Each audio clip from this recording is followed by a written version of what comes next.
నమస్తే. Welcome to our channel. ప్రస్తుతం మనతో సీనియర్ జర్నలిస్ట్ దాము బాలాజీ గారు ఉన్నారు. వారితో మాట్లాడదాం. సార్ నమస్తే సార్. నమస్తే. దుబాయ్‌లో మంచు విష్ణు కొన్ని అక్రమ వ్యాపారాలు చేస్తున్నట్టు మంచు మనోజ్ ఫిర్యాదు చేశారు సార్. అలాగే తను ఒక ప్రెస్ నోట్ కూడా విడుదల చేశారు మంచు మనోజ్. అందులో ఏమేమి ఉన్నాయి సార్? వీళ్ళ ఫ్యామిలీ ఇష్యూ అనేది మనకి ఈ మధ్యకాలంలో జగన్ అండ్ షర్మిల దాని తర్వాత ఒక సెలబ్రిటీ ఫ్యామిలీలో గొడవలు అనేవి. రెండోదేమో మనం అల్లు అర్జున్ మెగా ఫ్యామిలీ మధ్య చూసాము. అది అంటే కనీసం 2 ఫ్యామిలీలు విడివిడిగా. కానీ ఇది ఇప్పుడు మోహన్ బాబు ఫ్యామిలీ గొడవలు కూడా కొత్త కాదు. లాస్ట్ ఇయర్ కూడా మోహన్ బాబు కొడుకుల మధ్య గొడవలు జరగడం, వీడియో రిలీజ్ కావడం, మళ్ళీ వాళ్ళు ఇదంతా ఫ్రాంకు, మేము తీసిన ఒక డాక్యుమెంటరీ ఫిల్మ్లో ఇది భాగం, ఇలాగా కవర్ చేసుకున్నారు. అది బయటకు వెళ్ళింది. అయితే మనోజ్ అప్పుడప్పుడు రకరకాల ట్వీట్లు ఇండైరెక్ట్గా చేస్తూనే ఉన్నాడు. గొడవలు ఉన్నాయనేది వాస్తవం. గొడవల పరిష్కారం కల అవి అలాగే ఉన్నాయి. అవి పెద్దవి అయిపోయి ఇప్పుడు ఏ స్థాయికి వెళ్ళిందంటే ఇది కొట్టుకొని, ఫిజికల్గా కొట్టుకొని కోర్టులు, జైళ్ళు, పోలీస్ స్టేషన్లు ఈ స్థాయికి ఇది వెళ్ళిపోయింది. అంటే ఇంకా వరస్ట్ కండిషన్లోకి వెళ్ళిపోయింది. ఈ క్రమంలో మోహన్ బాబు ఇతన్ని కొడుకుని కొట్టాడని వార్తలు సండే మార్నింగ్ నుంచి వైరల్ అయినాయి. సో మనం అందరం కూడా చెప్పుకున్నాం. దాన్ని మోహన్ బాబు పిఆర్ టీం ఖండించారు. అవేమి లేవు, మీరు ఊహించి రాయకండి అని మనల్ని మీడియా వాళ్ళు తప్పుపట్టారు. కానీ ఇప్పుడు ఏమైంది, వాళ్ళే ఓపెన్గా కంప్లైంట్లు చేసుకున్నారు. అంటే అదేదో అంటారు కదా, నిప్పును దాచేస్తే దాగదని. సో అరచేతులు బిగించలేరని. అలాగా వాస్తవాలను ఎవరైనా కూడా ఆపలేరు. వాళ్ళు ట్రై చేశారు మీడియాను నిందించడానికి. కానీ ఇప్పుడు అదే రోజు సాయంత్రం మనోజ్ టీఎక్స్ అని రోడ్ నెంబర్ 12 బంజారా హిల్స్లో ఉండే ఒక హాస్పిటల్కి వెళ్ళి అతను కుంటుతూ వెళ్ళాడు. వచ్చేటప్పుడు మెడకు పట్టి వేసుకొని వచ్చాడు. సో క్లియర్గా అప్పుడే నేను చెప్పాను, ఇది ఎందుకంటే ఇది మెడికో లీగల్ కేసు పెట్టడానికి కోసమే మనోజ్ హాస్పిటల్కి వెళ్ళి అక్కడ సిటీ స్కాన్ కావచ్చు, ఎక్స్రేలు కావచ్చు, ఇవన్నీ తీసుకొని డాక్టర్ సర్టిఫికేట్ తీసుకున్నాడు. దెబ్బలు తగిలినే అంటే కుడికాలికి దెబ్బ తగిలింది, అలాగే భుజానికి దెబ్బ తగిలింది, తొడలో లోపల మజిల్ దెబ్బ తగిలింది, మెడకి దెబ్బ తగిలింది. ఇవన్నీ కూడా కంప్లైంట్లు తీసుకున్నారు. వాళ్ళ దగ్గర సర్టిఫికేట్ తీసుకున్నారు. ఇవన్నీ తీసుకున్నాక నిన్న పహాడీ సరి పోలీస్ స్టేషన్కి వెళ్ళి మంచు మనోజ్ నీట్గా కంప్లైంట్ ఇచ్చాడు. అయితే అందరూ ఊహిస్తున్నట్టు మోహన్ బాబు మీదో విష్ణు మీదో ఎవరి మీద కంప్లైంట్ ఇలా, ఎవరో ఆగంతుకులు వచ్చి నన్ను కొట్టారు, ఇంట్లోకి వచ్చేసారు తెల్లారితో, సండే తెల్లారితో. నేను వెళ్ళి వాళ్ళతో గొడవ పడడానికి వెళ్ళినప్పుడు వాళ్ళు నన్ను కొట్టారు.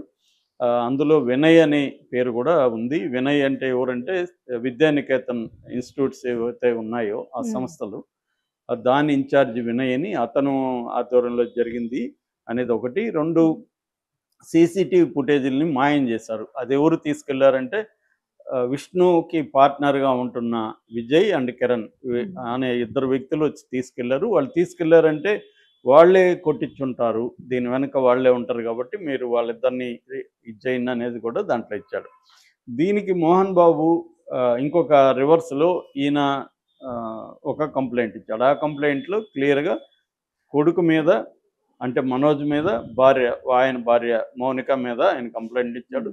మనోజ్ చాలా ఎప్పటి నుంచో ఘోరంగా బిహేవ్ చేస్తున్నాడు, నన్ను చంపడానికి వాళ్ళు టీము యాంటీ సోషల్ ఎలిమెంట్స్ తీసుకొచ్చారు, అట్లాగే మా ఆస్తుల్ని వాళ్ళు స్వాధీనం చేసుకున్నారు, దాని నుంచి విడిపించాలని ఆయన ఒక విజ్ఞప్తి చేశాడు. ఆయన విజ్ఞప్తి మేరకు ఎఫ్ఐఆర్ నమోదు చేసి మనోజ్ని అరెస్ట్ చేసే ప్రాసెస్లో పోలీసులు ఉన్నట్టుగా మనకు వార్త వచ్చింది. ఈ క్రమంలో మనోజ్ ఒక 2 పేజీల డీటెయిల్ ప్రెస్ నోట్ రిలీజ్ చేశాడు. 10 పాయింట్లు ఉన్నాయి అందులో మోహన్ బాబు రిపోర్ట్లో ఏవేవైతే ఆరోపించాడో దాన్ని ఖండించుకుంటా వచ్చాడు.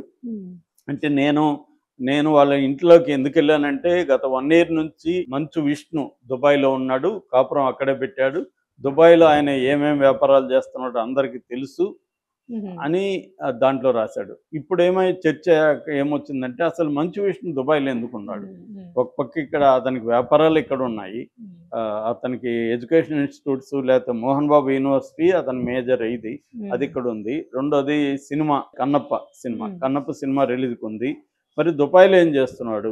సో ఇది ఇప్పుడు చర్చ నడుస్తుంది. దుబాయ్లో సీక్రెట్ వ్యాపారాలు ఏమన్నా చేస్తున్నాడా, లేకపోతే ఈ సినిమా పని మీద దుబాయ్లో ఉన్నాడా, దుబాయ్లో కాపురం పెట్టాల్సినంత స్థాయి సినిమా పని కూడా అన్ని నెలలు అక్కడ విష్ణు ఉండాల్సిన అవసరం ఏంటి? ఇవన్నీ యాక్చువల్గా ఆ సినిమా రెడీ అయిపోయింది. మేము పుష్ప కోసం వెనక్కి వెళ్ళాం. మాది పెద్ద సినిమా పుష్ప కంటే, అందుకని మేము వాళ్ళ కోసం మేము త్యాగం చేసాం అన్నట్టుగా కూడా స్టేట్మెంట్ వైరల్ అవుతుంది. అవును సార్. సో ఈ క్రమంలో విష్ణు దుబాయ్లో ఏం చేస్తున్నాడు అనేది ఒక చర్చ.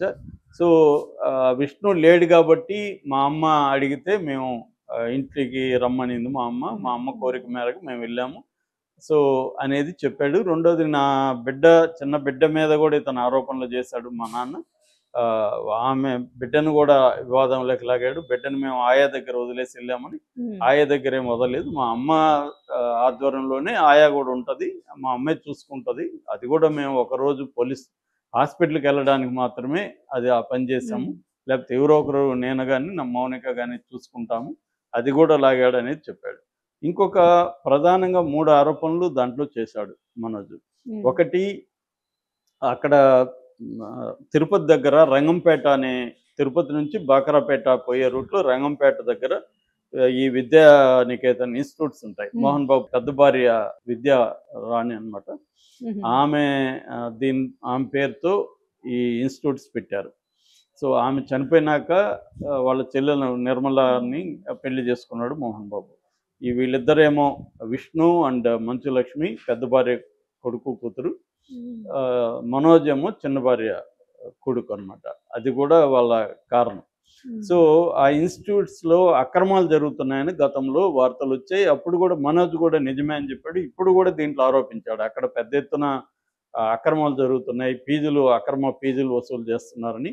అది నిన్న కూడా ఒక సుమన్ టీవీ వాళ్ళు అక్కడికి వెళితే వాళ్ళ మీద కూడా దాడులు కూడా నిన్న కూడా చేశారు అక్కడ బౌన్సర్లు. సో అదొక ఆరోపణ. రెండోది, మోహన్ బాబు తన ఇంట్లో పనిచేసే మహిళా ఉద్యోగులు కావచ్చు, మహిళా మెయిడ్స్ కావచ్చు, వాళ్ళని చాలా నీచంగా మాట్లాడుతున్నారు. వాళ్ళు వేదంతో కొమిలిపోతున్నారు. వాళ్ళ దగ్గర నేను వాళ్ళ అనుమతితోనే సాక్ష్యాలు కూడా సంపాదించాను, అవన్నీ కూడా రికార్డింగ్స్ ఉన్నాయి నా దగ్గర, అవన్నీ కూడా బయట పెడతాననేది రెండో ఆరోపణ. సో ఈ 2 ఆరోపణలు మోహన్ బాబు మీద, అటు విష్ణు మీద చేశాడు. మూడోది, విష్ణు దుబాయ్లో కొన్ని అక్రమ వ్యాపారాలు చేస్తున్నాయి. ఈ 3 ఆరోపణలు మోహన్ బాబు మీద, విష్ణు మీద అతను చేశాడు. సో ఇప్పుడు ఈ 3 ఆరోపణలు కూడా వైడ్గా చర్చకు వచ్చింది. ఎందుకంటే మోహన్ బాబు మీద గతంలో కూడా చాలా విమర్శలు ఉన్నాయి. కూతురు విషయంలో, కూతురు లవ్ చేసినప్పుడు దగ్గర నుంచి, అసలు ముందు భార్య చనిపోవడం దగ్గర నుంచి ఆయన మీద అనేక వివాదాలు ఉన్నాయి. కాకపోతే ఏంటంటే ఆయన యంగ్గా ఉన్నప్పుడు ఆయన జోలికి ఎవరు పోవడానికి భయపడేవాళ్ళు. రెండోది, ఆయనకి గవర్నమెంట్స్లో ఎవరున్నా వాళ్ళతో సన్నిహితం ఇది ఉండేది.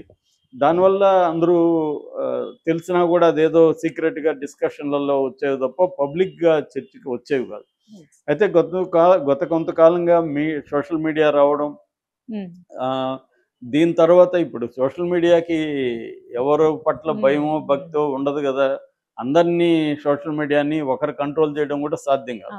మెయిన్ స్ట్రీమ్ మీడియానైతే ఆల్రెడీ రాజకీయ నాయకులు కొనేసుకున్నారు, వాళ్ళే పెట్టేసుకున్నారు. మెయిన్ స్ట్రీమ్ మీడియా అంతా కూడా డివైడ్ అయిపోయింది రాజకీయ నాయకులు చుట్టూ.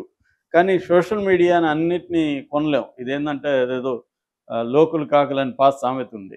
లోకుల కాకులు వాళ్ళ నోర్లు ముయ్యలేమని, మూకుడు లేదని. సో అలాంటి సోషల్ మీడియాకి కూడా మూకుడు అనేది కష్టం. ఎందుకంటే ఒకటి మూస్తే ఇంకోటి క్రియేట్ చేసేస్తారు నిమిషాల్లో. కాబట్టి మోహన్ బాబు కూడా ఈ దెబ్బ ఇవాళ ఆపడం చాలా కష్టం. ఆ మధ్యకాలంలో కూడా మోహన్ బాబు అందరికి నోటీసులు ఇవ్వడం, బెదిరించడం, విష్ణు మీద వస్తే కూడా విష్ణు అందరికి నోటీసులు ఇచ్చి బెదిరించి ఆపించగలిగారు. కానీ అది కొంతవరకు, ఇంకా అదేంటంటే విత్ వెంజన్స్ అది ఇంకా బయటకు వస్తుంది. కొన్ని ఛానళ్ళు కూడా మూసేశారు, వాళ్ళ లైవ్లీహుడ్లు కూడా పోయినాయి. ఇప్పుడు వాళ్ళకందరికి కోపం ఉంటుంది కదా.